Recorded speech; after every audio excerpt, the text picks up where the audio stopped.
This is Neil by Anna Daffodil and Sammy Morsey. This is Neil. Some people know him as Minister. Some people know him as Benny Maths.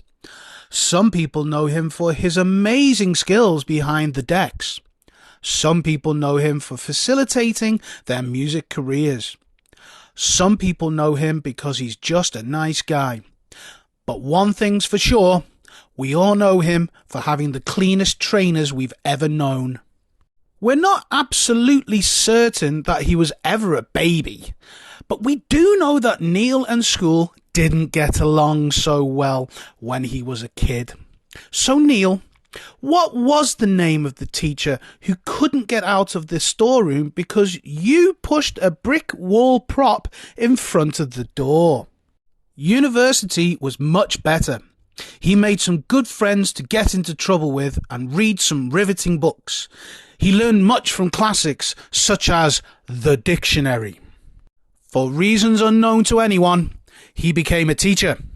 He was probably very good at it, and even better at predicting future careers for unruly students.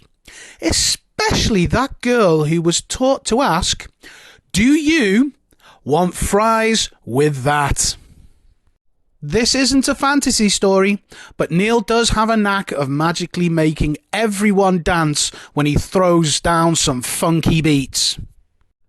Due to security concerns from the Chinese Communist Party, we cannot report on Neil's time in China. But we do know that he returned to Blighty because he missed the skies and the greenery. In an effort to outrun his past, Neil started marathon running. As a great man once said, "Crazy fool!"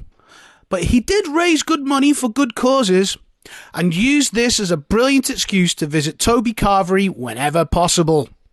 In the field of chef, this talented individual combined his passion and expertise to kickstart a record company. This was the happiest we'd all seen him in a long time. To make him even happier, the wonderful powers of dating app brought surprise into his life and gave him a little family.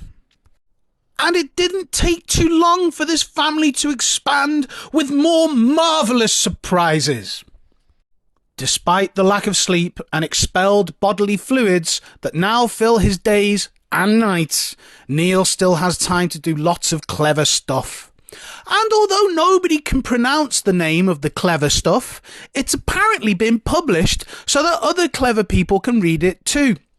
Just to prove that he's extra clever, he's doing even more clever stuff that nobody can pronounce the name of. This is your life so far, Neil. We know there's loads left. Here's wishing that the rest will be just as brilliant. Happy birthday, mate.